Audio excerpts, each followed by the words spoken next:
Everybody, good morning. Welcome to Swastik Education Campus. We are going to standard 2 subject General English course. General English मतलब आपका English 2. आपको मैंने workbook आपके जो English 2 की workbook का फ्रंट पेज मैंने दिखा दिया है कि कौन सी बुक से आपको पढ़ा रही हूँ. जनरल इंग्लिश में आज हम पढ़ने वाले हैं chapter number 9 there and it. There means क्या होता है वहाँ और इट मीन्स यह. Okay, read the following sentence. आप पढ़िए सेंटेंस को. ठीक है, निम्नलिखित वाक्य जो यहाँ पर लिखे हुए हैं उनको हमको क्या करना है, पढ़ना है. There is somebody in the room. कमरे में कोई है. इसका मतलब क्या है, कमरे में कोई है. अब देखिए आपको यहाँ पर पता चलना चाहिए कि इट का यूज़ कहाँ करना है और देयर का यूज़. अब कमरे में कोई है मतलब वहाँ का जो कमरा है या है ना, वहाँ जैसे 2 नंबर के रूम में कोई है ऐसा आप बोलेंगे, तब हम किसका वर्ड यूज़ करेंगे, देयर का. There was a king. एक राजा था, है ना. एक राजा था तो किसी समय एक राजा था. तो कहाँ का राजा है, तो जैसे कि झांसी की रानी थी, है ना, कहीं और का राजा है तो उसके बारे में हम करें तो क्या लगाएंगे, there. It is 3 o'clock now. अभी कितने बजे हैं, 3 बजे हैं. अभी कितने बजे हैं, 3 बजे हैं. तो कोई समय है, जैसे इट वॉज संडे. रविवार का दिन था. आज कौन सा दिन था, रविवार का दिन था. तो हम क्या बोलेंगे, it was Sunday. It is raining and cold.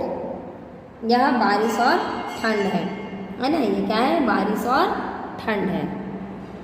Okay, in the above sentence there and it have no meaning of their own. तो जो यहाँ पर लिखा हुआ है, जो वाक्य है, वहाँ और उसका अपना कोई अर्थ नहीं होता. जो ये वाक्य लिखा हुआ है ऊपर, उसका कोई भी अपना अर्थ नहीं होता है. They are use just to beacon और इंट्रोडक्ट द सेंटेंस, है ना. तो यहाँ पर क्या होता है, इसका उपयोग वाक्य को शुरू करने या परिचय को देने के लिए किया जाता है. जब हम देयर का यूज़ कर रहे हैं तो सेंटेंस को कंप्लीट करने के लिए और किसी का परिचय देने के लिए ही हम इस वर्ड का यूज़ कर रहे हैं. अन्यथा देयर का कोई यहाँ पर मीनिंग नहीं है. जैसे कि हमने बोला देयर वॉज अ किंग, तो इसकी मीनिंग क्या हो रही है, एक राजा था. वहाँ एक राजा था ऐसे बोल रहे हैं क्या, नहीं. तो जब कोई स्टोरी बताई जाएगी तब बोलते थे. Okay, generally the verb form of be am is are was were shall be will be come after the introductory word there and it, है ना. आमतौर पर क्रिया का कोई रूप हो, जैसे हूँ, मैं, था. जैसे आई एम का मीनिंग क्या होता है, हूँ. इज है ना. वॉज था, वेयर है, वहाँ. तो इन शब्दों के साथ वॉज का मीनिंग क्या होता है, था. वेयर मीन्स थे. तो ये परिचयात्मक शब्दों के लिए क्या किया जाता है, लगाया जाता है. परिचयात्मक तौर यह आमतौर पर दिन या मौसम या समय के लिए इट का यूज़ किया जाता है. There the introductory it generally tell the time the day of the weather. जो इट का यूज़ है तो हम किसी टाइम को बताने के लिए, किसी दिन को बताने के लिए, है ना, या किसी मौसम को बताने के लिए किसका यूज़ करते हैं, इट का. जैसे यहाँ पर किया गया है, it is rainy and cold. बारिश और ठंडी है.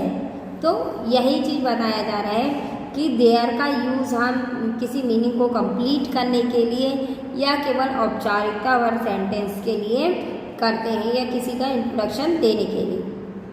और इट का यूज़ जनरली कहाँ पर होगा, वेदर, टाइम और डे के लिए. ओके, चलिए देखते हैं. Fill in the blank appropriately with there और इट, है ना.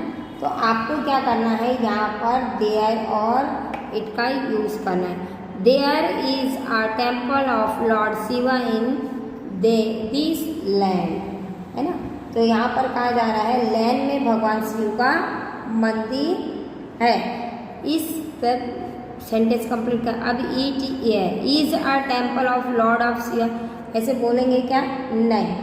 तो जब हम देयर का यूज करते हैं, there is a temple of Lord Shiva in this land, तब क्या होगा?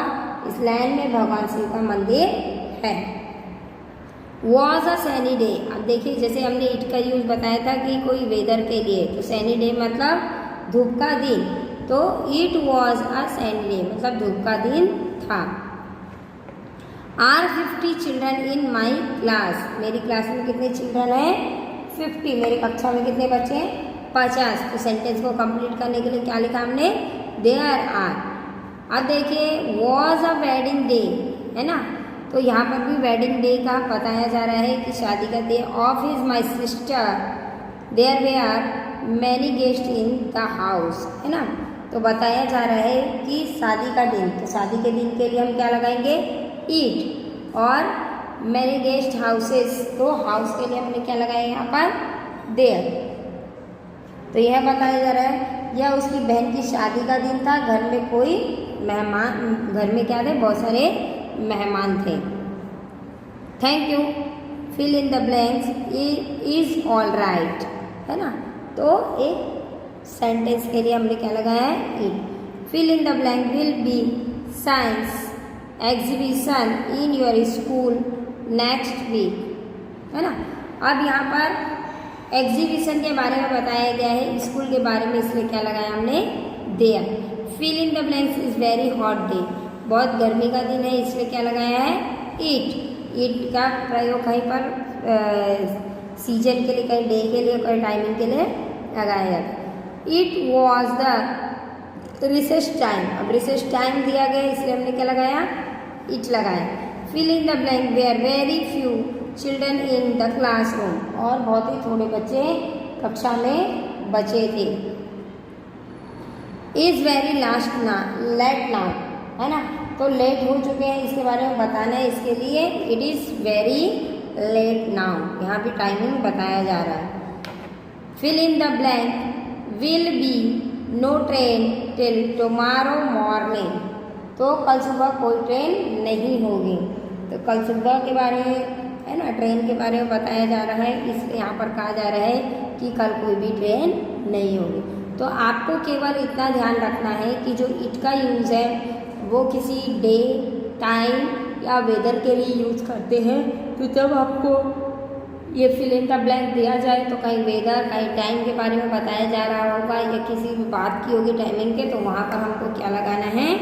इट लगाना है, बाकी जगह पर हम देयर लगाएंगे। ओके, तो यहाँ पर आपका चैप्टर 9 कंप्लीट होता है। आपको आपकी नोटबुक में एक्सरसाइज राइट डाउन करनी है। Thank you.